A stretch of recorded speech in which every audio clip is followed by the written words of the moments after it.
This is Green Street, the Environmental Health Show. GreenStreetNews.org, Patty and Doug Wood, and our worldwide network of experts here every week to help you navigate your way through this increasingly toxic world. Welcome back. We've all seen the messages from children's cancer centers asking for your donations to help find a cure for these poor kids. We feel for those kids and we empathize with their suffering parents. But somebody has to say that while we need to do everything we can for these kids, spending time and resources searching for a pharmaceutical cure while we ignore the known and proven environmental links to cancer doesn't make a lot of sense. I think everyone would agree that prevention of disease is always better than treatment.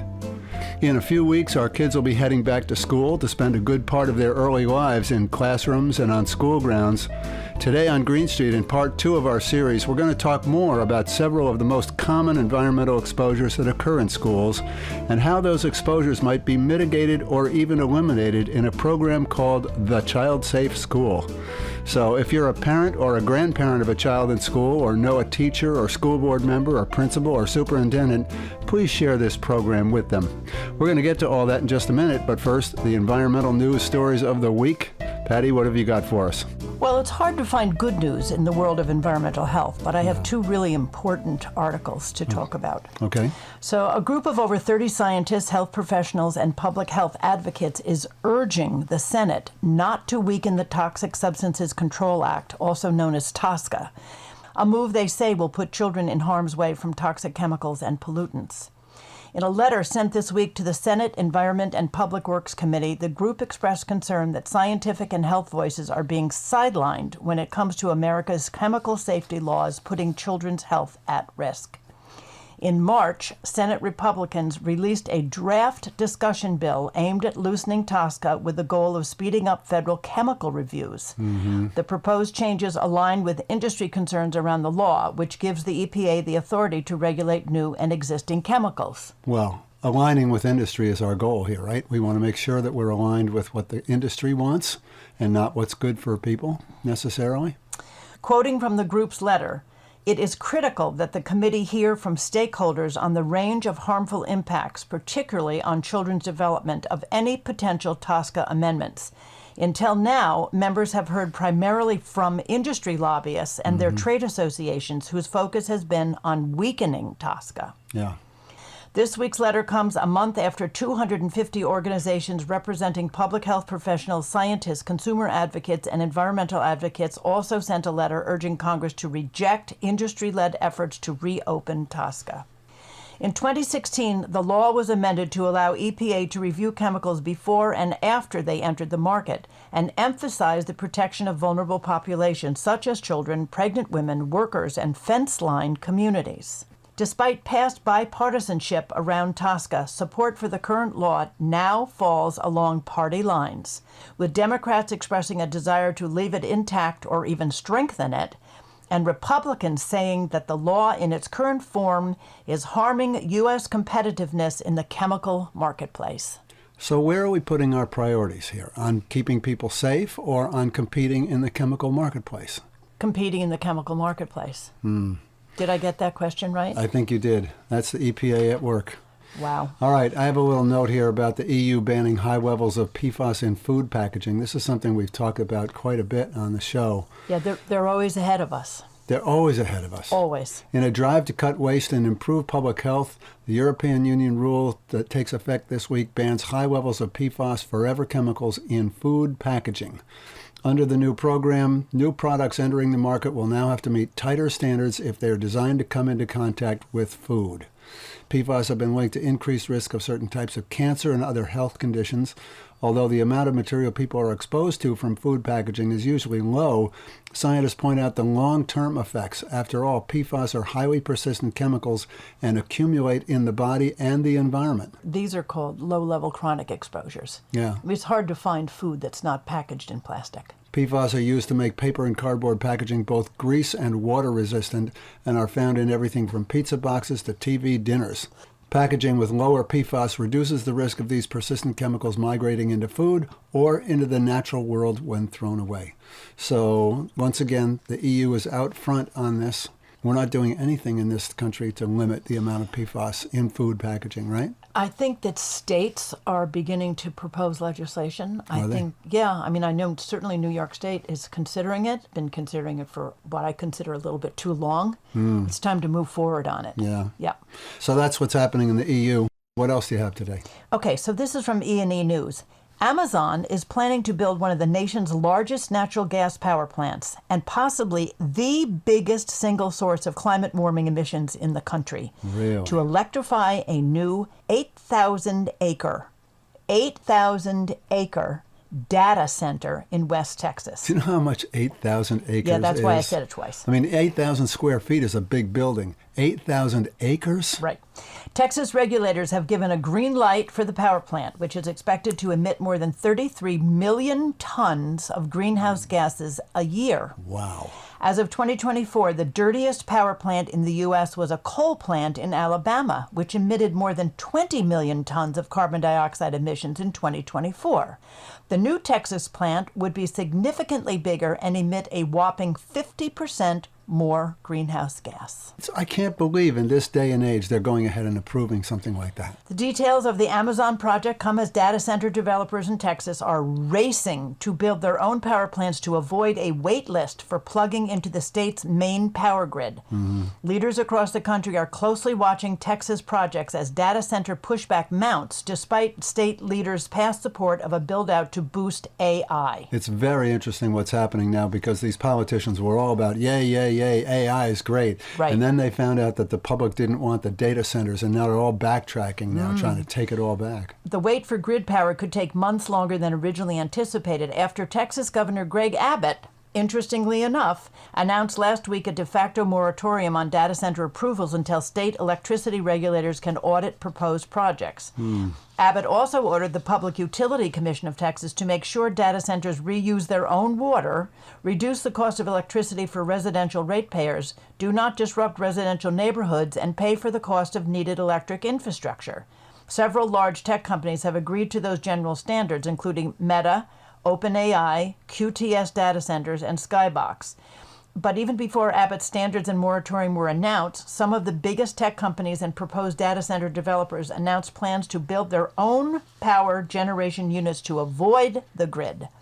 Luke Metzger, executive director of Environment Texas, said, quote, "One of the dangers of these bring-your-own-power requests to data centers is instead of using much cleaner electricity off the grid, which has increasing amounts of wind, solar, and batteries. Data centers will just build gas plants and increase climate and local air pollution." Yeah, they're going to take the cheap way out. All I can tell you is that these AI data centers is a major problem.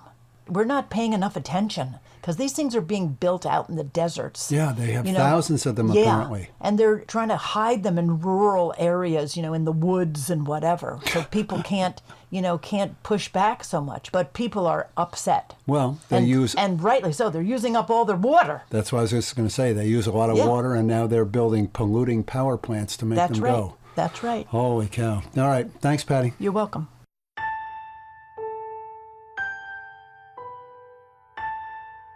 Last week, we talked about the 54 million school-age children who spend a big part of their lives in classrooms and other school facilities, and how important it is to eliminate any toxin in those environments, especially at a time when these young bodies are just developing, a critical window of development when environmental exposures can do maximum damage. On today's show, we're going to be talking about 3 more common exposures that occur at most schools and how they can be mitigated or even eliminated with a science-based program called the ChildSafe School. On the web at thechildsafeschool.org, the program is filled with scientific studies, policy ideas, videos, and other information that can help teachers, facilities directors, school boards, and administrators make their schools as environmentally safe as possible. So, Patty, let's start with a subject we happen to know a lot about, artificial turf, or to use a more accurate term, plastic playing fields. What are the issues? Well, I'm going to start with a quote from Dr. David Brown. He's the former deputy director of the Public Health Practice Group at the CDC, or the Centers for Disease Control and Prevention. And he said, A natural but cruel experiment is being conducted in which hundreds of thousands of young athletes who play on artificial turf fields are being exposed to chemicals that may cause cancer or other serious illness. Ouch. That's quite a quote. Yeah, it is quite a quote. So let's talk about this, okay? Can we draw a straight line from exposure to these fields, exposure from playing on these fields to a disease? No, it's really, really impossible to draw that straight line. But we have some common sense here, right? I was going to say, it doesn't mean it's not dangerous. Common sense says we should be careful. Yeah. Really careful, especially with our youngest players. Okay. Right? So artificial turf, or as you said more accurately, plastic playing fields, are made up of a carpet of plastic and blades, and they usually have some kind of material to cushion the field so that you can fall on it without risk of a serious injury. Mm-hmm. In most fields, the cushioning or infill material is made up of tiny pieces of rubber that were once vehicle tires.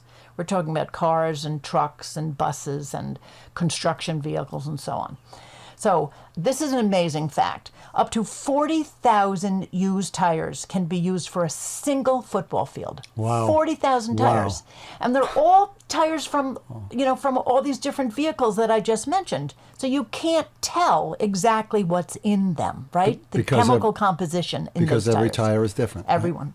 So the crumb rubber contains a myriad of toxic restricted use chemicals, including heavy metals like lead and arsenic and so on, and then volatiles and semi-volatiles, benzene, and so on, and then carbon black, which makes up about 40% of every tire, and that is a known carcinogen. You know, Patty, last week we talked about how kids live in their environment in a way that adults don't really, they're down on the ground, they're falling on the ground, they're breathing in.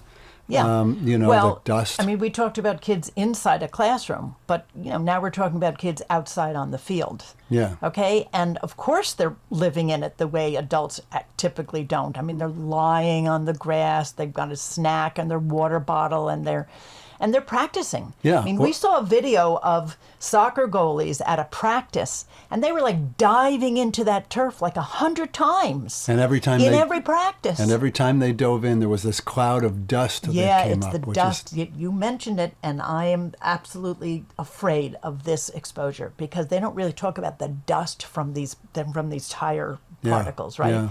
But when you grind them, you're making a lot of dust, and you can actually see the dust flying up when these kids fall on it or dive in it, and that's problematic because that dust can easily get into their lungs. Yeah. Which means it can easily get into their bloodstream. And that's probably the primary route of exposure, right? Yeah. It's just breathing it in. Yeah.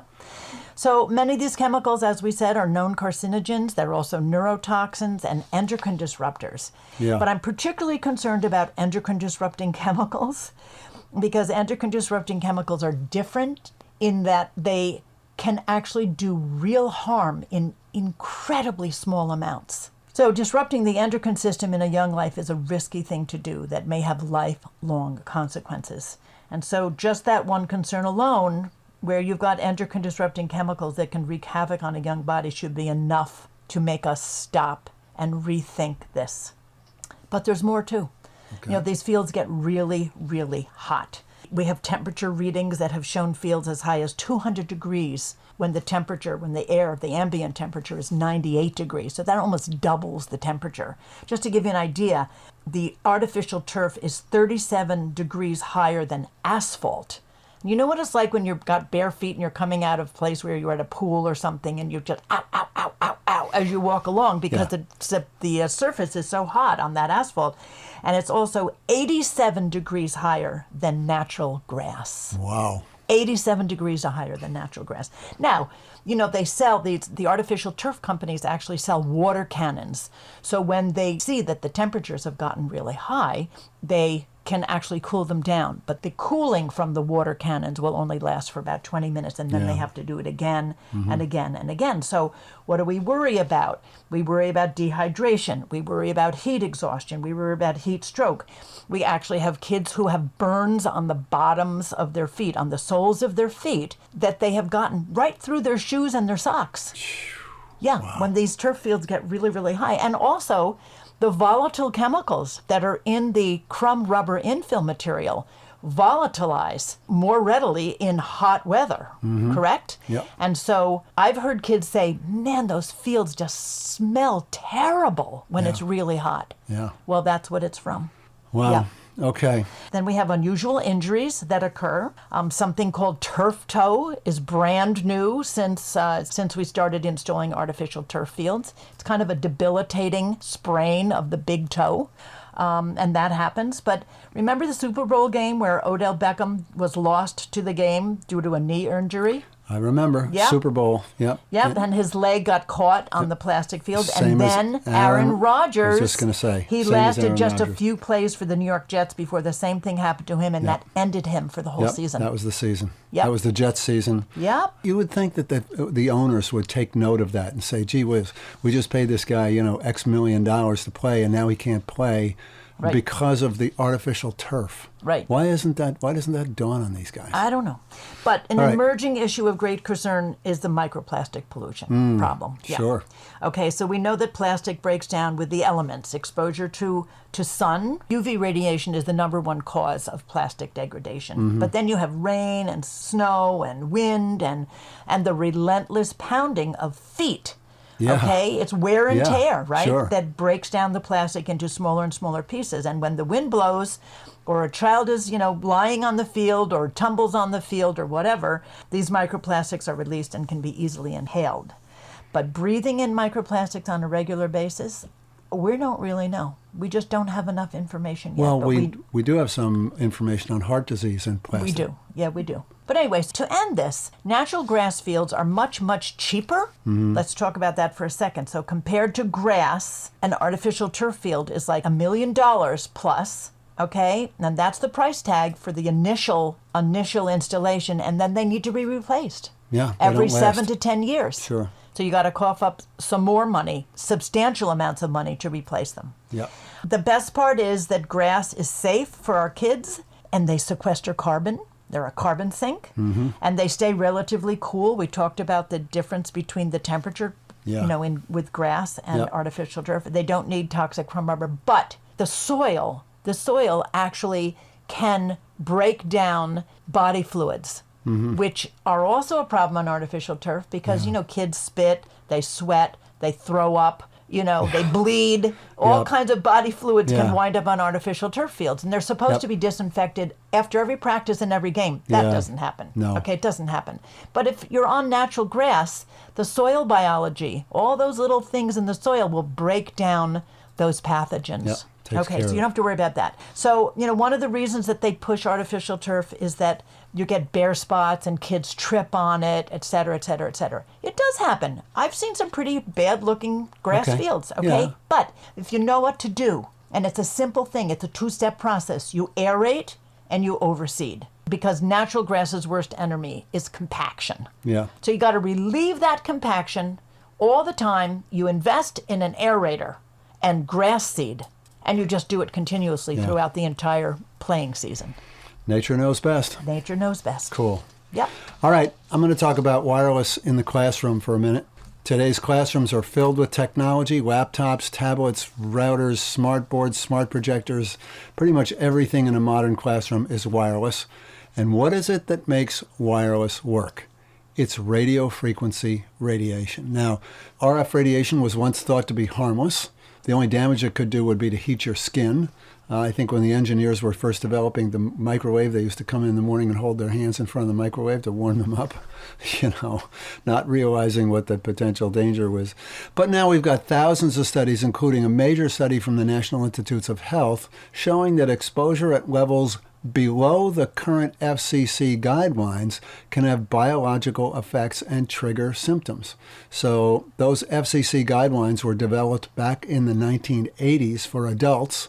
Nobody really expected that kids would be playing with RF radiation emitting wireless devices. If you told somebody back in the 1980s that classrooms were going to be filled with kids walking around with wireless devices, they would say, "What are you talking about?" Right. Right? And of course, then they go home and they have homework to do on their wireless devices, and they all have phones, and so they're on these wireless phones day in and day out. Right, so it's not just a classroom exposure, but classroom exposures can be significant because I you got cumulative effects over time, and you've got all these different devices in the room all going at the same time.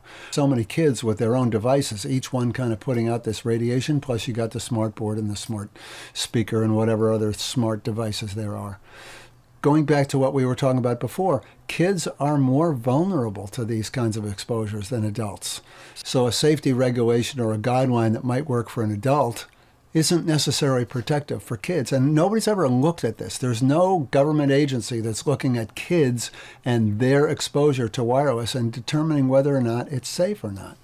So, for instance, a router that's in a typical classroom comes pre-wired for maximum power. You plug it in, and it puts out as much power. It's a commercial router, right? That's what makes it work, and the more it works, the happier everybody is. But that's way too much power for most classrooms. Adjusting the power level output of a router in a classroom is relatively easy. Any competent IT person can do it. And there are schools that have reduced their output from their routers by 90%. And everything in the classroom still works, but the level of radiation drops considerably. So, again, on the ChildSafe School, online at thechildsafeschool.org, we've got a whole section about RF radiation. We've also developed our own website just for this issue of radiation in schools. It's called techsafeschools.org. And there you'll find detailed instructions for IT people on how to reduce levels and other ideas for reducing the amount of RF radiation in classrooms.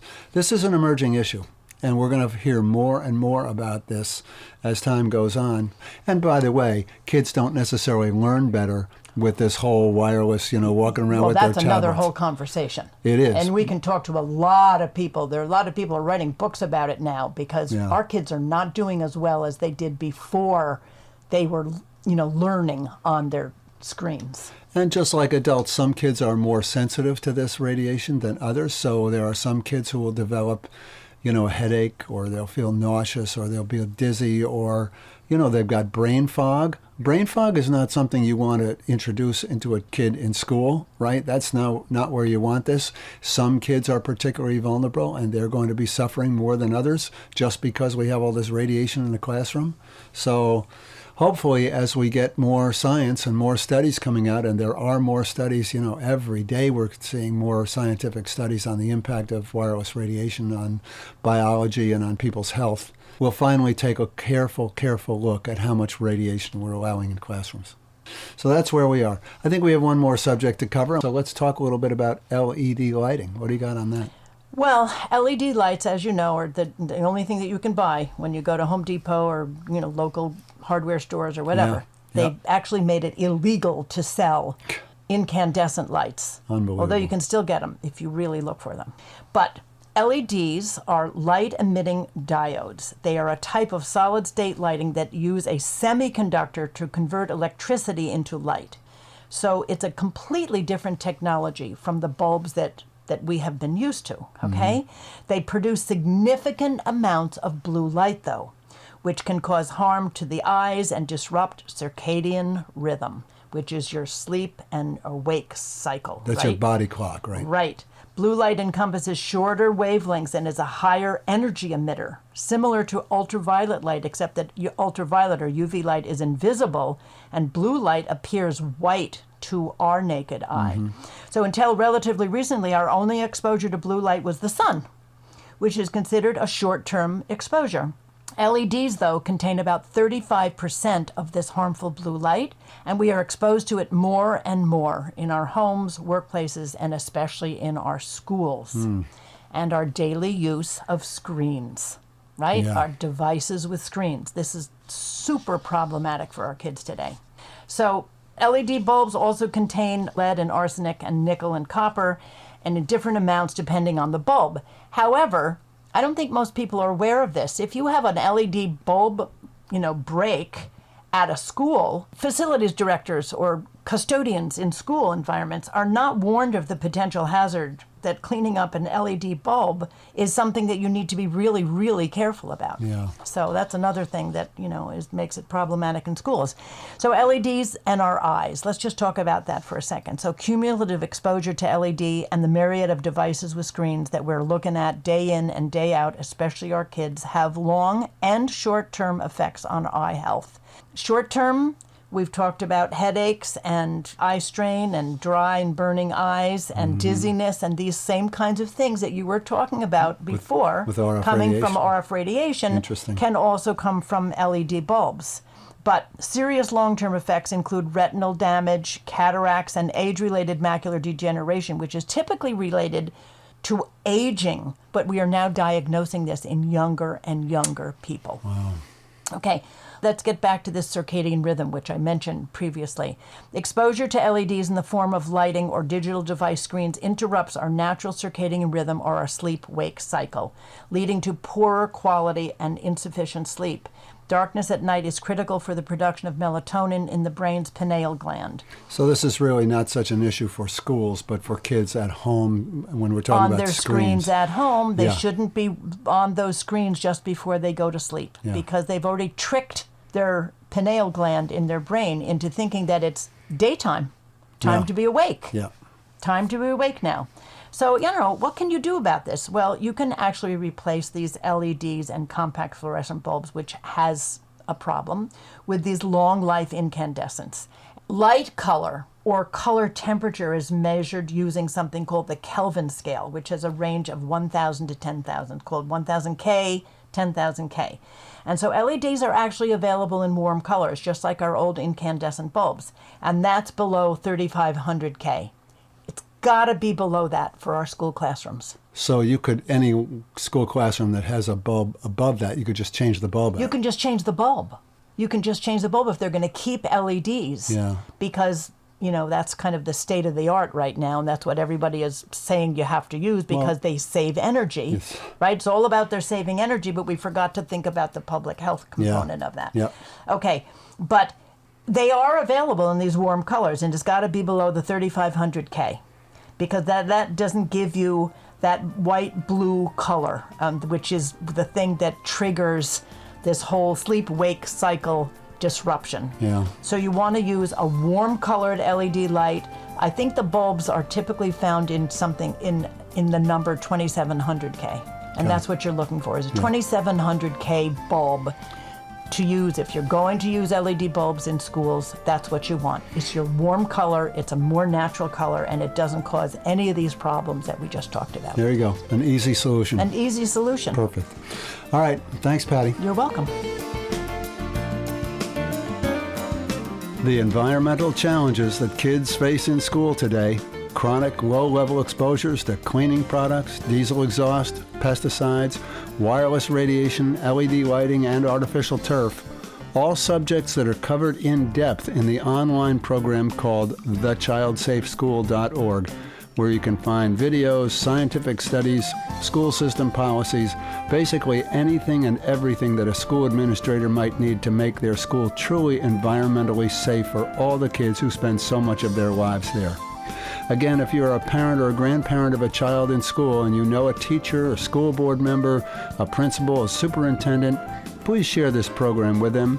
All of our Green Street shows are always available on our website, which is greenstreetnews.org, and edited versions of our shows without the news section are also available on our YouTube channel.